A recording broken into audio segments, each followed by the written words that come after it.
Continuing coverage of the FBI search of former President Trump's home at Mar-a-Lago. That search drawing strong reaction from both sides of the aisle. Some lawmakers calling for more transparency from the FBI about the reason for the search and what they found. Joining us live now to talk about that is Congressman Mike Turner. You've been one of those voices to talk about more transparency.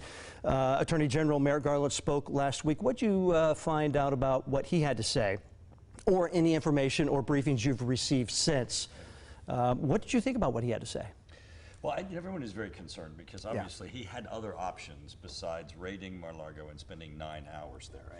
And to take that option, the most intrusive, invasive option that we give, our judicial, our crime fighting, our enforcement arm, he's going to have to at least have a high standard of an imminent national security threat. And it seems questionable if that's the case. They got the subpoena on Friday, they went on Monday.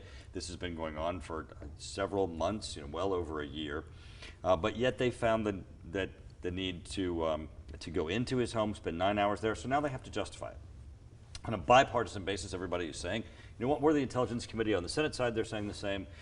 We have access to classified documents. Show us the goods. Show us what you found.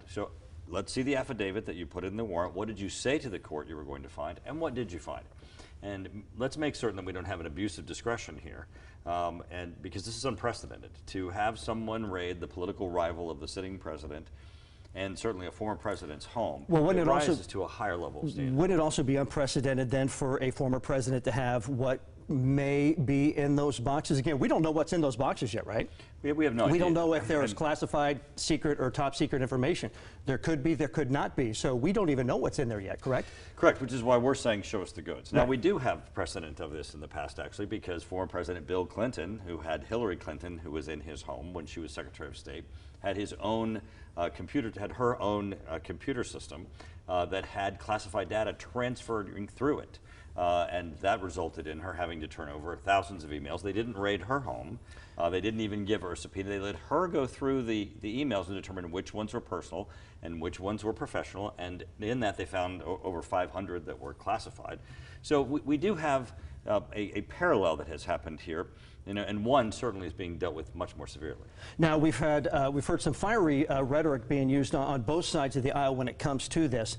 A lot of people saying this is being weaponized. You even tweeted yourself last Thursday about weaponizing federal agencies or weaponizing the Department of Justice. You've also in your past praised law enforcement for their professionalism, execution, and judgment. Is it possible, Congressman Turner, that this is another exercise of good law enforcement, good judgment, in that there is in fact something that they need to be looking for here? Well, I've made no conclusions here. I mean, all my tweets or all my documents, all my statements, you will see that there is a consistent basis for what I've been saying to both the FBI and to the Department of Justice, and that is, show us the goods.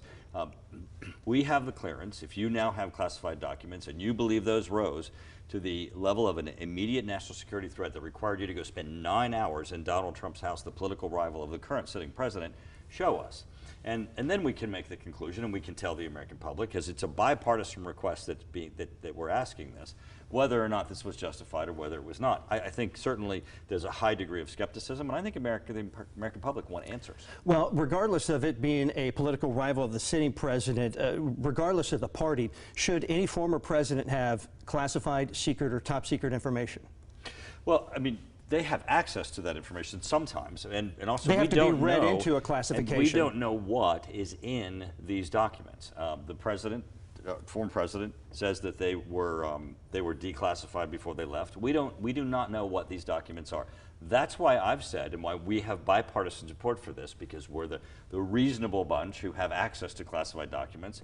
Show us, and I'm certainly not making any conclusions about them, and certainly you cannot, not having had access to them either. The question is, show us what rose to the level, because he had other options. He could have gone to court for enforcing the subpoena. He could have required that Donald Trump produce the documents in court. He could have required that the court themselves take possession of them, have them go through them.